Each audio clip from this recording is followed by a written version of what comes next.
Hi friends, எல்லோருக்கும் வணக்கம். இன்றைக்கி என்ன டாபிக் பற்றி பேச போகிறேன்னா, யோக கலையை பற்றி பேச போகிறேன். இப்போ நிறைய பேர் யோகா கற்றுக்குறாங்க. ஆக்சுவலி அவங்க எதுக்கு கற்றுக்குறாங்கன்னு கூட தெரியாது. ஃபஸ்ட்டு அவங்கக்கிட்ட போயிட்டு யோகானா என்னன்னு ஃபஸ்ட்டு கேட்டு பாருங்களேன். அதுக்கான மீனிங் கூட அவங்களுக்கு தெரியாது. அதை பற்றி தான் உங்களுக்கு ஒரு 5 மினிட்ஸ் அதை பற்றின ஒரு விளக்கம் கொடுக்கலாம் தான். யோக கலை, யோகா அப்படிங்கிறது சமஸ்கிருத எழுத்து வார்த்தை. சான்ஸ்கிரிட்டில் யோகா அப்படிங்கிறது தமிழில் என்ன மீனிங்னா, யோகம் அப்படின்றதுக்கு என்ன மீனிங்னா, ஒன்றுதல், இணைதல், ஒருமைப்படுத்துதல். இந்த 3 மீனிங்கும் அதில் இருக்குது. யோகம் அப்படின்னா ஒன்றுதல், இணைதல், ஒருமைப்படுத்துதல். ஒன்றுதல் அப்படின்னா ஏதாவது 2 விஷயங்கள் இணையிறது பேர் தான் ஒன்றுதல். இணைதல், ஒருமைப்படுத்துதல் எல்லாம் ஒரே இது மீனிங் தான். பட் அது வார்த்தைகள் வேணால் வேறையாக இருக்கும். பட் மீனிங் ஒன்று தான். இணைதல் அப்படின்னா எது எதோட இணையிறது. யோக கலையில் எது எதோட இணையிறது யோகம் அப்படின்னு சொல்கிறோம். நம்மனா உடலும் மனமும் ரெண்டும் சேர்ந்து இணையிறதுக்கு பேர் தான் இணைதல். யோக கலையில் இணைதல் அப்படிங்கிறது நம்மளுடைய உடலும் மனதும் ரெண்டையும் இணைக்கக்கூடிய பயிற்சி தான் யோகக்கலை. யோகக்கலை அப்படின்னா யோகா அப்படின்னா யோகான்றதுக்கு மீனிங் ஒன்றுதல், இணைதல், ஒருமைப்படுத்துதல். உடலையும் மனதையும் இணைக்கக்கூடிய பயிற்சி தான் யோகக்கலை. இந்த யோகக்கலை எதுக்கு நம்ம கற்றுக்குறோம், எதுக்கு இதை கற்றுக்கிறனால நமக்கு என்ன பெனிஃபிட்ஸ், இதை நம்ம கற்றுக்கணுமா அவசியம் அப்படிங்கிறத பற்றி நான் இப்போ பேசுகிறேன். நம்மளுடைய உடலும் மனதும் எப்பயுமே இணைஞ்சே இருக்குமான்னு கேட்டால் உங்களுடைய ஆன்சர் என்னன்றது நான் இப்போ இந்த லைவில் இதில் பேசிகிட்ருக்கேன். நான் இதில் உங்களுக்கு தெரியும். உங்களுடைய ஆன்சர் என்னன்னு நீங்களாம் சொல்லிக்கோங்க. உடலும் மனதும் எப்பொழுதும் இணைஞ்சே இருக்காதுங்க. அப்போ இணைஞ்சே இருக்காத விஷயத்தை இணைக்க வைக்கிறதுக்கு செய்யக்கூடிய பயிற்சி தான் யோகக்கலை. ஃபார் எக்ஸாம்பிள் சொல்கிறேன், எப்போவுமே நம்மளுடைய உடலும் மனதும் இணைந்து இருக்காது.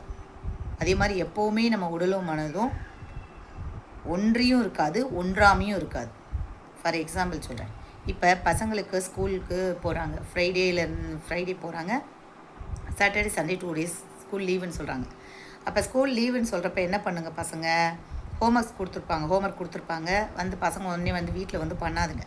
பண்ணாமல் என்ன செய்யுங்க, சாட்டர்டே ஆனோடனே என்ன பண்ணுங்கள், சண்டே நமக்கு லீவ் இருக்குல்ல, சண்டே நம்ம ஒர்க்கை பார்த்துக்கலாம், ஹோம்ஒர்க்லாம் அப்போ பார்த்துக்கலாம் அப்படின்னு. சண்டே வந்தோடனே சண்டே மார்னிங் என்ன நினைக்கும்னா, சண்டே நைட் வரைக்கும் டைம் இருக்குல்ல, நம்ம நைட்டு டைமில் பண்ணிக்குவோம் அப்படின்னு இருக்கும்.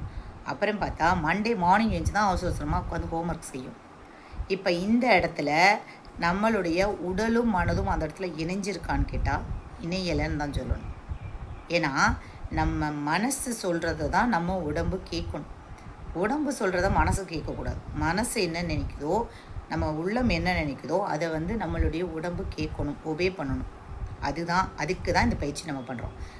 இப்போ மைண்ட் என்ன சொல்லுது, ஹோம்ஒர்க் இருக்குது அப்படிங்கிறத நமக்கு இண்டிகேட் பண்ணுது. ஹோம்ஒர்க் இருக்குது, எழுதணும் அப்படின்றது நம்மளுடைய மனசு என்ன சொல்லுது, ஹோம்ஒர்க் இருக்குதுன்னு சொல்லுது. பட் அந்த இடத்துல என்ன ஆகுதுன்னா, மைண்டு என்ன பண்ணுது, மைண்டு சொல்லுது, பட் நம்ம பாடி என்ன பண்ணுது, சப்போர்ட் பண்ண மாட்டேங்குது. ஹோம்ஒர்க் எழுதணும் செய்யணும்னா அந்த பாடி சப்போர்ட் பண்ணால் தான் அந்த ஹோம்ஒர்க் எழுத முடியும். அப்போ நம்ம உடல் சொல்லுது ஹோம்ஒர்க் இருக்குன்றது சொல்லுது, பட் நம்ம பாடி என்ன சொல்லுது, அதுக்கு சப்போர்ட் பண்ணலை. நாளைக்கு நம்ம பார்த்துக்கோம். அப்போ நம்ம என்ன சொல்லுவோம், நம்ம லேசியாக இருக்காங்க, அது சும்மா லேசியாக இருக்குங்க பிள்ளைங்க அப்படின்னு நம்ம நினைப்போம். இப்படி சின்ன சின்ன விஷயத்தில் கூட ரெண்டும் இணைஞ்சு வேலை செய்யாததுனால தான் நிறைய ப்ராப்ளம்ஸ்லாம் வருது. ஸோ நம்மளுடைய உடலும் மனதும் எப்பொழுதுமே இணைஞ்சே இருக்கிறதுக்காக செய்யக்கூடிய பயிற்சி தான் யோகக்கலை. இந்த யோகக்கலை செய்கிறதுனால நமக்கு என்னென்ன பெனிஃபிட் சொல்கிறேன். யோகக்கலை செய்கிறதுனால மனசு ஒருநிலைப்படும். தியானம் பண்ணுறதுனால மைண்டு ரொம்ப ஒருநிலைப்படும், கோபம் குறையும், எப்போவுமே நம்மளை ஹாப்பியாக வச்சுக்க தோணும். யோகா பண்ணுறதுனால நம்ம எப்போயும் இளமையாக இருக்கிறதுக்கு இந்த யோகக்கலை ரொம்ப ரொம்ப அவசியமாக இருக்குங்க. ஒரு சிலர்லாம் பார்த்துருக்கீங்களா, 30 வயசுலேயே 60 வயசுக்காரங்க மாதிரியான ஒரு தோற்றப்பொழிவெல்லாம் இருக்கும். அதுக்கெல்லாம் ரீசன் என்னென்னா, யோகக்கலையை கற்றுக்கிட்டவங்க எப்போவுமே எங்கே தான் இருப்பாங்க. அதனால் யோகக்கலையை கற்றுக்கிட்டிங்கன்னா நல்ல ஆரோக்கியமாக, மெயினான விஷயம், ரொம்ப ஆரோக்கியமாக உங்களால் இருக்க முடியும். அதே நேரத்தில் எப்போவுமே உங்களை இளமையாக வச்சுக்க முடியும். உங்கள் மன அலைச்சூழல் எப்போவுமே உங்கள் நார்மலாகவே இருக்கும் உங்களுக்கு. இதுக்கு தான் யோகக்கலை பண்ணுறது. இப்போ யோகா பண்ணாதனால நமக்கு என்னன்னு கேட்டால், நம்ம அதிகமாக டென்ஷன் ஆகிறதா இருக்கட்டும், நிறையா விஷயங்கள் இருக்குது. யோகா கற்றுக்காமல் இருக்காட்டி நம்ம நிறைய விஷயங்கள் வந்து தப்பு தப்பாக செய்கிறோம். நிறைய விஷயங்கள் தவறுதலாகவே செஞ்சுட்டு இருப்போம். இப்போ யோகா கற்றுக்கிட்டோன்னா அது கரெக்டாக நம்ம ஃபாலோ பண்ணுவோம். இங்கே யோகா கலை வந்து 8 வயசுலேருந்து 80 வயசு குழந்தை வரைக்கும் யோகா கற்றுக்கலாம். நிறைய பேர் நினைப்பாங்க, ஏன்னா 1 வயசு குழந்தை யோகா செய்து அப்படி இப்படிலாம் சொல்லுவாங்க. பட் எனக்கு எங்கள் இதில் நான் கற்றுக்கிட்ட யோகாவில் சொல்லிக் கொடுத்தது என்னென்னா, மூச்சோடு சேர்த்து பண்ணக்கூடிய பயிற்சி தான் யோக பயிற்சி. யோக பயிற்சியில் வந்து நம்மளுடைய ப்ரீத்திங், மூச்சு காற்று ரொம்ப ரொம்ப அவசியம். இப்போ 1 வயசு குழந்தைக்கிட்ட நீ ப்ரீத் இன் பண்ண ப்ரீத் அவுட் பண்ணணும்னா அதுக்கு என்ன தெரியும்? உடம்பை வளைக்கிறப்ப ப்ரீத் அவுட் பண்ணுறதும், உடம்பை நிமிர்றப்ப ப்ரீத் இன் பண்ணுறதும் நார்மலாக நம்மளுக்கு இயல்பாகவே வரும். பட் அந்த குழந்தைங்களுக்கெல்லாம் அது எப்படி நமக்கு புரியும்? சும்மா ஒரு எக்ஸசைஸ் மாதிரி நம்ம இப்போ யோகாசனம் கற்றுக் கொடுக்குறோன்னா எக்ஸசைஸ் மாதிரி குழந்தைங்க பண்ணும், அந்த ரொம்ப சின்ன வயசு குழந்தைங்க. பட் ஒரு ஸ்டேஜுக்கு அப்புறம் தான் அவங்களுக்கு வந்து ப்ரீத் இன் ப்ரீத் அவுட்டை எந்த இடத்துல மூச்சை இழுக்கணும், எந்த இடத்துல மூச்சை விடணும் அப்படிங்கிறதெல்லாம் ஒரு சர்டன் ஏஜுக்கு அப்புறம் தான் அதுங்களுக்கு தெரியும், புரியும், அந்த கண்ட்ரோலுக்கு வரும்.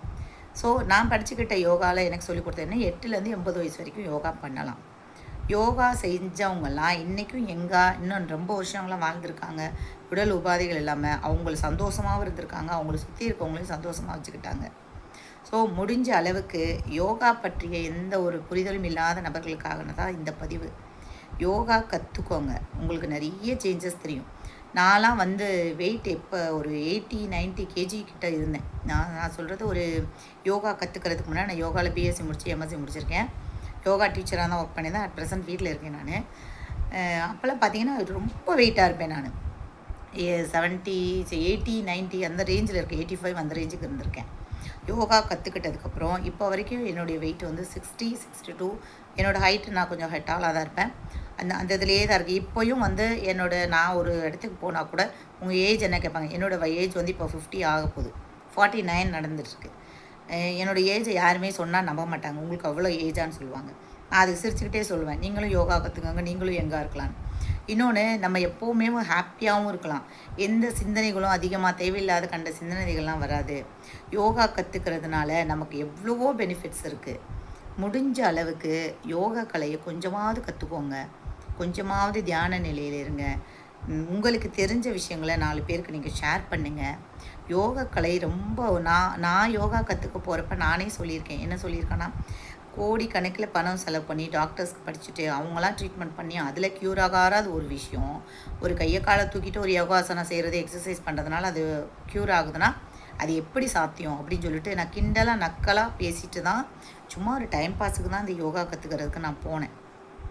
ப்ராக்டிக்கலாக அவங்க சொன்ன விஷயங்கள்லாம் நான் செஞ்சு பார்த்தேன். நல்ல பெனிஃபிட் கிடச்சிச்சு. ஸோ அதுமாரி யோகா மேலே ஒரு இன்ட்ரெஸ்ட் வந்து யோகாவில் பிஎஸ்சி முடித்தேன், எம்எஸ்சி முடித்தேன். ஸ்கூல்லேயும் டீச்சராக ஒர்க் பண்ணிகிட்டு இருந்தேன். இப்போ அட் ப்ரெசன்ட் நான் வீட்டில் இருக்கேன். மறுபடியும் எனக்கு ஆப்பர்ச்சுனிட்டி கிடச்சா நான் கண்டிப்பாக ஸ்கூல்ஸ்க்கெலாம் போவேன் நான். சரிங்களா?